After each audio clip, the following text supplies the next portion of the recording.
Mən sadəcə bir yaradana, yəni bizi aşan bir şeylərin olduğuna, kosmik bir enerjiya, kosmik bir nələrəsə. Çünki bu kainatda biz varıqsa, deməli ki, başqa nələrsə də, başqa kimlərsə də ola bilər.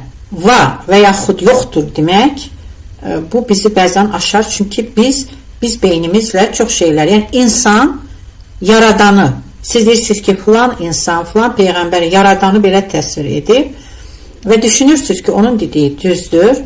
Yəni bir insan beyni yaradanı bu cür rahatlıqla, asanlıqla izah edirsə, yaradanın, o uca Rəbbin onu belə etdiyib o insanlar bizə çatdırırsa, onda yaradan o qədər zəif, o qədər qüdrətsiz imiş də.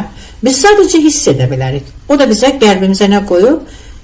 Ruh qoyub və bəsirət gözünün açılmasını tövsiyə edib. Harada ki bəsirət gözü açılır, harada ki insanların ruhu nələri hiss edir, orada mütləq insanlıq qalib gəlir. Cahil adamın sevgisi belə Tanrıya xoş deyil.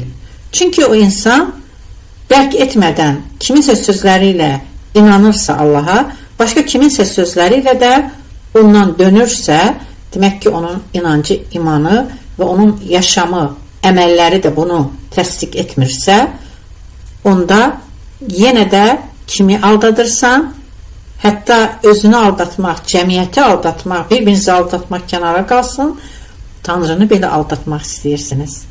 Və sənin içində qısqanclıq, paxıllıq, kin, başqalarının haqqını yemək, yəni o pis fikirlər varsa və qarşıdakı insanlarda da onu axtarırsansa, onda sənin içində hansı, yaxud da aldadırsansa, sənin içində hansı Allahdan söz gedə bilər, əzizlərim? Bir, öz daxilinizə inin və öz daxilinizdə yaşamağı öyrənin. Ondan sonra da, yəni, kimlərsə ad qoymağa çalışmayın. Çünki hər kəs öz yolunu özü gedir və öz yoluna görə də özü məsuliyyət daşıyır, bədəlini ödəyir və yaxud onun xeyrini görür. Məncə mən edən də içimdəki bax bu Allah sevgisidir və məndə işığımı söndürməyə qoymayandır.